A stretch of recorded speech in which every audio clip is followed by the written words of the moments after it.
7 November ঐতিহাসিক জাতীয় বিপ্লব ও সংহতি দিবস উপলক্ষে 6 নং আনাইতারা ইউনিয়ন বিএনপির উদ্যোগে আনাইতারা ডিসপেন্সারি মাঠে জনসমাবেশ অনুষ্ঠিত হয়।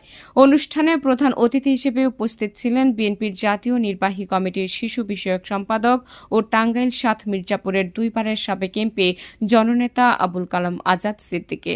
প্রধান বক্তা হিসেবে উপস্থিত ছিলেন অ্যাডভোকেট আব্দুর রউফ, ভারপ্রাপ্ত সভাপতি মির্জাপুর উপজেলা বিএনপি।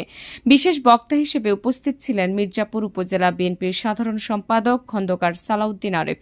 বিশেষ অতিথি হিসেবে উপস্থিত ছিলেন টাঙ্গাইল জেলা বিএনপির সাবেক সহসভাপতি আব্দুল কাদের শিকদার, মির্জাপুর উপজেলা বিএনপির সিনিয়র সহসভাপতি আলী এজাজ খান চৌধুরী রুবেল, সহসভাপতি ডিএম শওকত আকবর, সহসভাপতি মোহাম্মদ জুলহাস মিয়া, সহসভাপতি বাবুল হোসেন বকশী, সহসভাপতি অ্যাডভোকেট হাবিবুর রহমান হাবিব, উপজেলা বিএনপির যুগ্ম সম্পাদক আলতাফ হোসেন, যুগ্ম সম্পাদক আজহারুল ইসলাম, যুগ্ম সম্পাদক মোহাম্মদ সোহেল সানোয়ার, সাংগঠনিক সম্পাদক ডিএম শফিকুল ইসলাম ফরিদ, সাংগঠনিক সম্পাদক মোহাম্মদ আলম মৃধা, দপ্তর সম্পাদক হারুনুর রশিদ হারুন, ধর্ম বিষয়ক সম্পাদক মাওলানা ইব্রাহিম খলিল জিহাদে।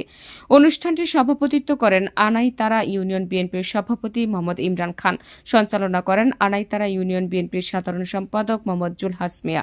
সেই সাথে আরও উপস্থিত ছিলেন মির্জাপুর উপজেলা বিএনপির নেতৃবৃন্দ, অঙ্গ ও সহযোগী সংগঠনের নেতৃবৃন্দ ও 6 নং আনাইতারা ইউনিয়ন বিএনপির নেতৃবৃন্দ সহ যুবদল, ছাত্রদল, স্বেচ্ছাসেবক দল, শ্রমিক দল ও মহিলা দলের নেতৃবৃন্দ।